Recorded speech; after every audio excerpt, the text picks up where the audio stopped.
दीदी जो है वो जान चुके हैं कि बंगाल की जो जनता है वो बहुत अच्छे से उनके विचारधारा को समझ चुकी है और अब वो इस तरह से अपने आप को बचाने की कोशिश कर रही हैं। पर देखिए, सबसे बड़ी ताकत जो है वो जनता की ताकत है और जनता जब चाहेगी, जिसको चाहेगी उसको पलट सकती है।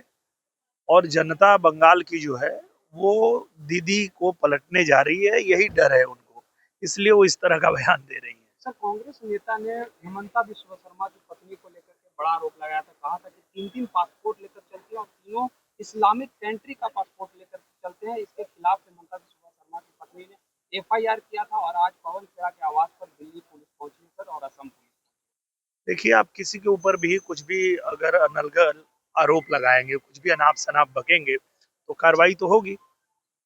तो बोलने से पहले उनको सोचना चाहिए था, फैक्ट चेक करना चाहिए था। बिना कुछ फैक्ट चेक किए वो अलग अलग सरनेम है और ऐसे ही किसी पे इतना बड़ा आरोप लगा देना, तो कार्रवाई तो होगी। सर, हेमंता बिस्वा शर्मा को लेकर राहुल गांधी ने कहा है कि हमारी सरकार यदि बनी तो असम के मुख्यमंत्री को जेल भेज देंगे। तो इसीलिए तो नहीं बनेगी उनकी सरकार। कांग्रेस की सरकार इसीलिए तो नहीं बनेगी क्योंकि सब लोग जानते हैं, देश की जनता जानती है कि कांग्रेस को जब मौका मिला था, वही मौका मिला था, उसी असम में मौका मिला था, तो उन्होंने क्या किया असम के साथ में। देश में जब मौका मिला तो देश के साथ क्या किया, ये तो देश की जनता जानती है, तभी तो उनको सत्ता से दूर रखे हुए हैं। तो वो खुद ही बता देते हैं कि क्यों वो सत्ता से दूर है। सर, स्टार प्रचारक की लिस्ट जारी हुई सर। मनोज तिवारी का नाम स्टार प्रचारक की लिस्ट में, आपका नाम और पवन सिंह का नाम स्टार प्रचारकों की लिस्ट में। क्या नहीं पवन तो सिंह बंगालियों को लेकर के जो गाना गाते हैं उसके लेकर के स्टार प्रचारक है? नहीं नहीं, ऐसा नहीं है। 40 लोगों का नाम होता है स्टार प्रचारक में, लेकिन उसके बाद भी स्टार प्रचारक के अलावा भी जो पार्टी के कार्यकर्ता हैं वो प्रचार में जाते ही हैं।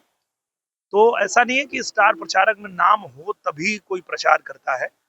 हमारे भारतीय जनता पार्टी के एक एक कार्यकर्ता जो है चुनाव में लगे हुए हैं और जैसे ही आदेश आएगा हम सब लोग भी लगेंगे। प्रधानमंत्री नरेंद्र मोदी ने कल कहा स्थापना दिवस के दिन कि हमारा पार्टी जो है दो एजेंडे पर काम करता है, एक यूसीसी पर और दूसरा देश के विकास।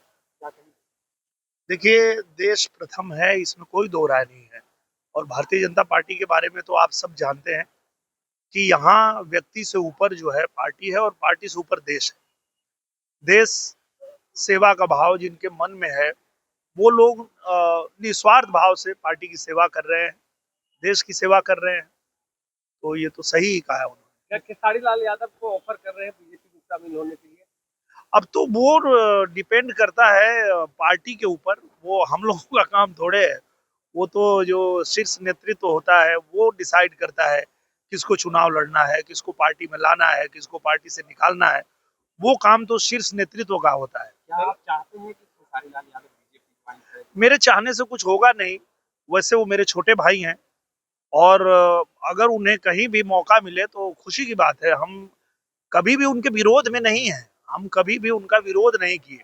उन्होंने जो भी ऐसी बातें की, जैसे रवि किशन जी के बारे में, मनोज तिवारी जी के बारे में, जो हमारे भी सीनियर हैं उनके भी सीनियर हैं, और अगर उन्होंने ताव में आकर के कभी उन लोगों को चैलेंज किया तो मुझे बोलना पड़ा।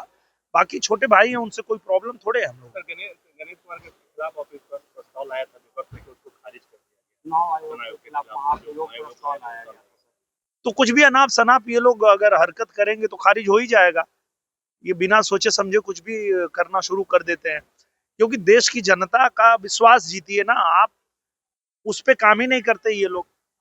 देश की जनता का विश्वास अगर भारतीय जनता पार्टी के साथ है, एनडीए के साथ है, तब न पूरे देश में एनडीए की सरकार बन रही है, एनडीए जीत रही है। तो ये जनता का विश्वास जीतने का काम करें ये लोग, तब कुछ हो पाएगा। वैसे कुछ भी आरोप लगाने से थोड़े होगा।